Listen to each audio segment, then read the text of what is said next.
دیکھیں ساری چیزیں جو ہے نا جی یہ جڑی ہوئی ہیں اسی نظام کے تحت، صحیح جس نظام کو ہم اسلام کہتے ہیں اس کے ساتھ جڑی ہوئی ہیں. صحیح. حضرت عمر بن العاص رضی اللہ تعالیٰ کے بارے میں آتا ہے کہ جب وہ مسلمان ہونے لگے، نبی کریم صلی اللہ علیہ وسلم کے سامنے ہاتھ بڑھایا تو ہاتھ واپس کھینچ لیا. صحیح. تو نبی کریم صلی اللہ علیہ وسلم حیران ہوئے کہ پتہ نہیں ان کو کیا ہو گیا. صحیح. تو کہتے ہیں کہ پہلے مجھے یہ بتاؤ کہ جو گناہ میں نے کیے ہیں ان کا کیا بنے گا.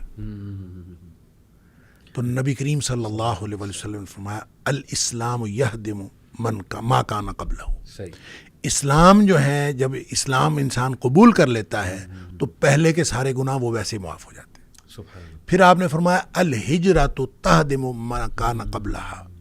ہجرت بھی ان سارے گناہوں کو مٹا دیتی ہے جو اس سے پہلے ہوتے ہیں. سبحان اللہ. اور ہجرت کے بارے میں نبی کریم صلی اللہ علیہ وسلم کا ایک اور فرمان ہے صحیح. کہ المہاجر من ہاجر ما نہی اللہ عنہ. اصل مہاجر وہ ہے جو اللہ کی منع کردہ چیزوں کو چھوڑ دیتا ہے. صرف وطن چھوڑنا ہجرت کرنا نہیں ہوتا، اللہ کی منع کردہ چیزوں کو چھوڑنا یہ ہجرت ہے. اچھا، جو شخص یہ ہجرت کرے اس کے پچھلے گناہ سارے معاف ہو گئے. لہٰذا یہ جو سسٹم ہے اسلام کا، اس نظام کے اندر اللہ تعالیٰ نے ایسی چیزیں رکھی ہوئی ہیں کہ وہ پچھلے گناہ خود بخود معاف ہوتے چلے جاتے ہیں. بلکہ وہ جو سورہ فرقان کے اندر اللہ تعالیٰ نے فرمایا کہ جو توبہ توبہ تو اتنا بڑا ٹول ہے، اتنا شاندار ٹول اللہ تعالیٰ نے ہمارے ہاتھ میں پکڑا دیا ہے. تم نے جب استعمال کرنا ہے کر لو، استعمال نہیں کرتے تو ہم نہیں کرتے.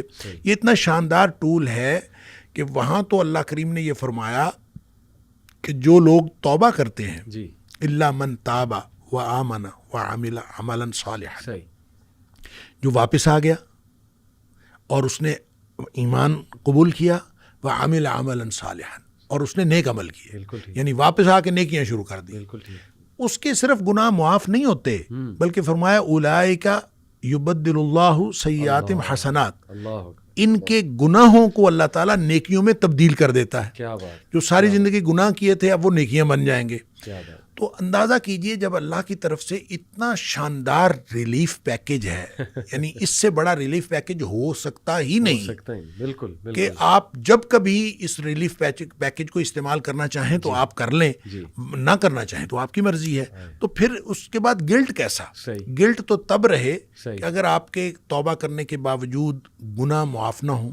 اگر آپ کے توبہ کرنے کے باوجود، جب اللہ تعالیٰ گناہ معاف کر دیتا ہے، ان اللہ یغفر الذنوب جمیعا، وہ سارے کے سارے گناہ معاف کر دیتا ہے. اور پھر یہ فرما دیا نبی پاک صلی اللہ علیہ وسلم نے التائب من الذنب کمن لا ذنب لہ. توبہ کرنے والا، گناہ سے توبہ کرنے والا ایسا ہے جیسے اس نے گناہ کیا ہی نہیں. تو پھر گلٹ کیسا؟ تو یہ گلٹ والی بات بھی ان لوگوں کو ہم کہہ سکتے ہیں جن کے دلوں میں ایمان کا معاملہ ہوتا ہے. یا پھر یہ ہو سکتا ہے جیسے نبی کریم صلی اللہ علیہ وسلم نے وحشی کو کہا سامنے نہ آیا کر، اس کا یہ مطلب ہرگز نہیں کہ وحشی کا گناہ معاف نہیں ہے. وحشی کا گناہ معاف ہوا. وحشی ایک مخلص مسلمان ہوئے اور وہ اللہ کے رسول صلی اللہ علیہ وسلم کے صحابہ کرام کی جماعت میں شامل ہوئے، پاکیزہ جماعت میں شامل ہوئے اور گناہ معاف ہوا. یہ تو ایک الگ بات تھی کہ نبی پاک صلی اللہ علیہ وسلم کو وہ واقعہ یاد آ جاتا تھا تو اس لیے آپ نے کہا کہ آپ میرے سامنے نہ آؤ. تو اس کا مطلب یہ ہرگز نہیں ہے کہ معافی نہیں ہے، معافی بھی ہوئی اور وہ پھر اللہ تعالیٰ نے ان سے وہ کام بھی لیے اور جو ہم دیکھتے ہیں. اس لیے یہ کہنا کہ کسی بھی معاملے میں گلٹ باقی رہ جاتا ہے، قطعاً کوئی گلٹ باقی نہیں رہتا، نہ رہنا چاہیے. جس کا گلٹ باقی رہتا ہے آپ یوں کہہ لیجئے کہ اللہ اور اس کے رسول صلی اللہ علیہ وسلم کے بتائے ہوئے نظام پر جس کو اعتماد نہیں ہے اس کا گلٹ باقی رہے گا، اور جس کو اعتماد ہے اس کا تو کوئی گلٹ